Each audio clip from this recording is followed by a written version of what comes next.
visión de Alessandra Delgado, doctora arquitecta por la Universidad Politécnica de Madrid y profesora de la Universidad de Nebrija. Bueno, buenas tardes. En primer lugar, agradecer a Chimo Barinós, el director de la cátedra, la invitación, igual que a Juan Requejo, el director de la actividad. Y me gustaría dedicar mi intervención al que ha sido mi referente y hemos perdido hace unas semanas, a Domingo Jiménez Beltrán, uno de los motivos por los cuales estoy yo aquí ahora hablando de transición energética y de renovables. Me gustaría hacer una reflexión de dos aspectos que me parecen muy importantes. Hablar del espacio y el tiempo, que son muy filosóficos, pero cuando tenemos grandes retos como el desafío de la transición energética, creo que es muy pertinente reflexionar sobre ellos. En primer lugar, hablar del tiempo y los procesos. ¿Cuál es la escala de la actual transición energética? ¿Es una transición o es una revolución como otras que hemos vivido? Para buscar y poner a la sociedad, a las personas, a las comunidades energéticas, a las comunidades en general en el centro del debate y, por tanto, reflexionar sobre el espacio, el medio ambiente, pero también sobre los lugares, que son espacios con identidad, son espacios con historia. No podemos hablar siempre de espacio cuantitativo en las políticas energéticas o en las políticas de transición, porque al final estaremos hablando al peso y son ecosistemas, pero también son historias, son lugares, son referencias, es donde vivimos, es nuestro hábitat de los habitantes del lugar. Si queremos ver la escala de la actual transición, podemos verlo mediante datos numéricos y también respecto a preocupación o cómo la percepción social se está percibiendo, ¿no?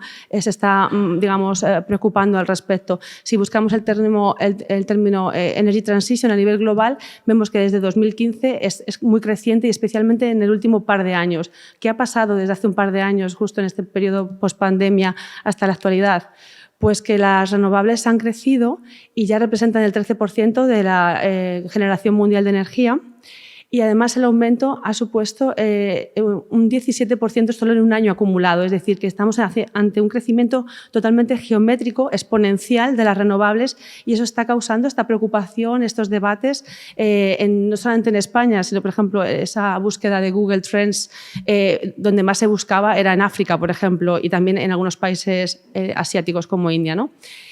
Durante los 2 últimos años, las energías renovables han representado la mitad del aumento del consumo energético, de la generación energética mundial. Eso quiere decir que podemos llegar a tener la parte del león del crecimiento, pero la pregunta es, ¿podemos seguir creciendo? Y esto es la solución. Obviamente, como han comentado previamente, tenemos que hablar de crecimiento, porque ese decrecimiento o será planificado, o será con la sociedad, o será una transición social y justa, o será abrupto y todos sufriremos las consecuencias de esas decisiones o esas no decisiones, ¿no? Por eso la pregunta es, si esto es la punta del iceberg, que es mi hipótesis, y estamos ante una asíntota que está creciendo y no sabemos qué va a pasar en la próxima década, ¿esto llega a ser una transición o va a ser una revolución, como hemos tenido algunas? Pues si nos retrotraemos muy, muy antiguamente, tenemos el paraíso paleolítico donde el hombre era libre. Pero ¿qué pasó cuando llegó el neolítico? Pues vemos esos fuegos, vemos esos humos. La energía empezó a ocupar el territorio, había que quemar esa madera, había que alimentar esos bueyes. Teníamos estrategias como el carbón vegetal, la energía ocupaba el territorio. Tras la revolución industrial, la energía se obtenía en un punto y se trasladaba. Teníamos infraestructuras que trasladaban esa energía.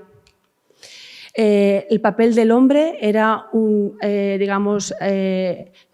cuando había bueyes, cuando había madera, había terrenos comunales, de commons, que dicen los ingleses, cuando llegaron la explotación de las energías fósiles, pues eran grandes empresas, pequeñas, que se hicieron grandes y también el poder de la administración de cada territorio.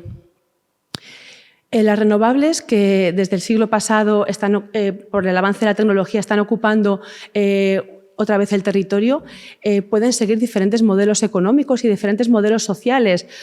Ocupan territorio como lo hacíamos antes de la revolución industrial, en esa primera revolución neolítica hasta la revolución industrial, pero la pregunta es, ¿cómo lo vamos a hacer? ¿Van a ser los mismos agentes que han disfrutado los beneficios de la revolución industrial o podemos aprender algo de las antiguas revoluciones para ver cómo podemos generar un consenso en el que todos ganemos y no unos ganen 10 y otros ganen 0, sino que todos cedamos y todos ganemos, que todos lleguemos a un 9, nadie sea el que se lleva toda la parte, ¿no?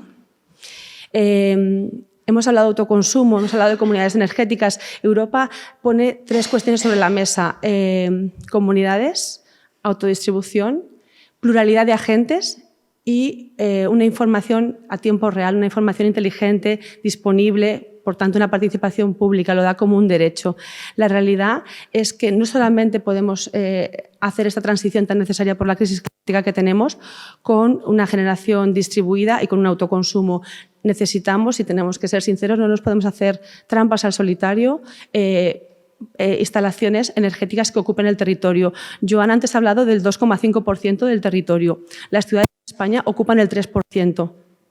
Estamos hablando de que esta transición o revolución tendremos tanto suelo ocupado por infraestructuras energéticas como por ciudades. Las ciudades se han construido en milenios y en un tiempo récord, estamos hablando de lustros, décadas, vamos a consumir tanto territorio, aunque ese territorio es verdad que puede estar en convivencia con otros usos. Por tanto, la escala de lo que estamos viviendo es bastante importante. No solamente a nivel de territorio, sino también, por supuesto, océanos y edificios y todo lo que podamos, digamos, intervenir. Y me gusta mucho esta imagen porque también la transición energética a través de renovables da la oportunidad de acceso a energía a quien no la tiene. No solo podemos pensar en el caso español o en el caso europeo, sino que hay muchas realidades a nivel mundial. Entonces, la pregunta es, ¿cómo vamos a hacer esta transición, revolución? ¿Vamos a contar con las personas? ¿Vamos a hacer la búsqueda de la justicia social? Nosotros, si no solo podemos ser, digamos, prosumidores, productores y consumidores, sino que también tenemos que monitorizar, hacer un seguimiento de los procesos de arriba abajo que se van a hacer por grandes plantas solares o por grandes parques eólicos, praderas, etcétera. ¿Cómo podemos hacer? Pues hay un término en inglés que me gusta especialmente, que es placemaking, que es la construcción del lugar. El lugar se opone al espacio, porque el espacio es cantidad. En medio ambiente a veces se habla como un paraguas, pero el lugar lo que nos viene a decir es el espacio con identidad, el espacio con las personas. Es un término que está creciendo más pausadamente que el de transición energética y nos supone que desde organizaciones sociales, desde inversores, desde comunidades energéticas, se puede construir el lugar incluyendo la energía como un factor que ocupa espacio pero que también construye comunidad, ¿no? Desde la Unión Europea pues, existen plataformas de colaboración como esta plataforma en la que se ven buenas prácticas de comunidades energéticas locales, donde pinchando en cada uno de los puntos se puede buscar referencias, qué se ha hecho, etcétera. Pero en el fondo tenemos que pensar cómo vamos a participar, cómo vamos a informar, cómo vamos a monitorizar, es decir, el papel que tenemos como ciudadanos, como vecinos y un tema que también se ha hablado anteriormente es que el proceso, la parte del León, quizás el 80-90% van a tener que ser praderas solares y grandes campos. No va a poder ser autoconsumo porque podría llegar al 25% no más. Por tanto, ¿cómo vamos a poder, digamos, conseguir un consenso, una construcción de lo colectivo, una compensación entre el campo y la ciudad, en esa matriz urbano-territorial? ¿Qué cedemos? ¿Qué damos? Y asimismo considerar que no solamente tenemos un triángulo, como decía Len Lipietz, sociedad, sociedad, medio ambiente, sino que el suelo, el territorio, tiene características propias. No es igual un suelo, su composición, su cobertura vegetal, su campo visual, el paisaje, la cuenca hidrográfica en la que esté. Es decir, tenemos que dar carta de naturaleza a los lugares. No hablemos más de hectáreas, no hablemos más de cantidades, que también habrá que hablarlo estadísticamente, sino hablemos de lugares y de personas y de comunidades, porque si no, el producto no puede ser no tan deseable como el objetivo. Es decir, un buen fin nos puede dar esas políticas que hablamos siempre de not in my backyard, ¿no? No aquí sí, no, en renovables sí, pero no aquí. Yo creo que renovables sí, aquí sí, necesitamos de las renovables, también necesitamos de renovables en superficie, macro, pero tenemos que llegar a acuerdos en el territorio. Es decir, ese Acuerdo de París, esos retos que tenemos ante el cambio climático necesitan el acuerdo local. No podemos solamente tener objetivos a nivel España, a nivel Europa, a nivel comunidad autónoma. Tenemos que tener acuerdos comarcales de cuenca hidrográfica, cada territorio tiene su identidad, su composición, y tenemos que saber qué ceder, qué poner, cómo evaluar, y no valen solo medidas técnicas. Necesitamos acuerdos políticos y sociales desde abajo y desde arriba, en todas las escalas. El cambio climático y la crisis climática que vivimos tiene tantos riesgos que posponerlo es aumentar los riesgos que estamos viviendo. Entonces, el decir, esto es un problema, no quiero ver ese campo solar, o, bueno, pues si no es ahí, ¿dónde? Es decir, llegamos a acuerdos. Porque negar la necesidad de ese cambio, cuando al mismo tiempo no estamos haciendo un esfuerzo propio y colectivo en la reducción, es decir no a todo, es decir, es ponernos taparnos los ojos a la realidad. No voy a reducir mi consumo, no voy a cambiar mi forma de vida, no voy a cambiar mi modelo de desarrollo, y tampoco quiero verlo en el campo al lado de mi casa. Entonces, es que no se puede decir no a todo. Tenemos que pensar, si no lo decido yo, ¿quién lo va a decidir por mí? Recordemos esos campos comunales antes de la Revolución Industrial. Recordemos lo que ha pasado después de la Revolución Industrial. ¿Quién tenía el poder?